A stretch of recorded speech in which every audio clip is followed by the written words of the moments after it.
യേശുമിശിഹായിക്ക് സ്തുതിയായിരിക്കട്ടെ. വിശുദ്ധ മർക്കോസ് അറിയിച്ച സുവിശേഷം 9-ാം അധ്യായം 47-ാം വാക്യം.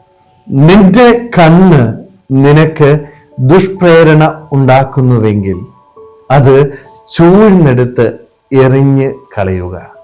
നമ്മുടെയൊക്കെ ജീവിതത്തില് ഒരിക്കലും ദുഷ്പ്രേരണ ഉണ്ടാവരുത് എന്ന് വചനത്തിലൂടെ ഈശോ നമ്മളെ ഓർമ്മിപ്പിക്കുകയാണ്. രണ്ട് കാര്യങ്ങൾ പ്രധാനമായിട്ടും എൻ്റെ ഈശോ ഈ ഒരു വചനത്തിലൂടെ നമ്മളെ ഓർമ്മിപ്പിക്കുന്നുണ്ട്. ഒന്ന്, ഞാൻ മൂലം മറ്റൊരാൾക്ക് ദുഷ്പ്രേരണ ഉണ്ടാവരുത്. എൻ്റെ വാക്ക്, എൻ്റെ പ്രവൃത്തി ഒരിക്കലും മറ്റുള്ളവരെ ദൈവത്തിൽ നിന്ന് അകറ്റുന്നതായിരിക്കരുത്, മറിച്ച് അവരെ ദൈവസന്നിധിയിലേക്ക് നയിക്കുന്നതായിരിക്കണം. രണ്ടാമത്തെ കാര്യം എന്ന് പറയുന്നത്, എൻ്റെ ജീവിതത്തിൽ ഞാൻ ദൈവത്തിനോട് ചേർന്ന് ജീവിക്കുന്ന ഒരു വ്യക്തിയാണോ? ദൈവത്തിൽ നിന്ന് എന്നെ അകറ്റുന്ന എന്തും സന്തോഷത്തോടുകൂടി ഉപേക്ഷിക്കാനായിട്ട് എനിക്കും സാധിക്കണം.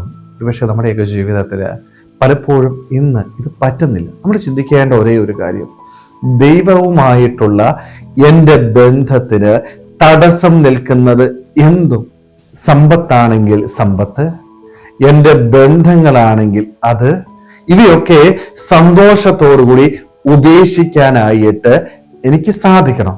പലപ്പോഴും ദൈവത്തിൽ നിന്ന് അകറ്റുന്ന പലതിനെയും നമ്മൾ ഇന്ന് മുറുകെ പിടിക്കുക.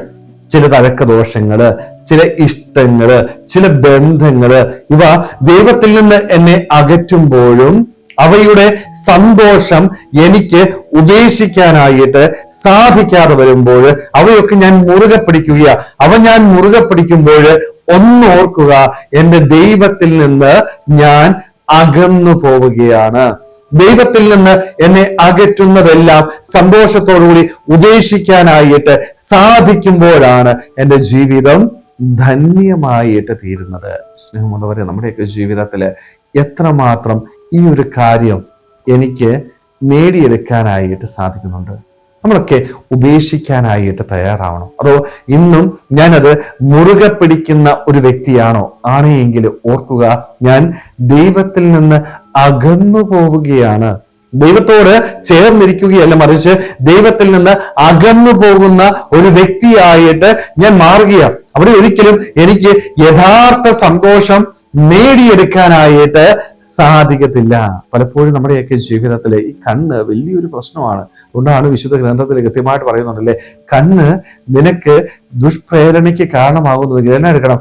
ചൂഴ്ന്നെടുത്ത് കള. കാഴ്ച മോശമാകുന്നു.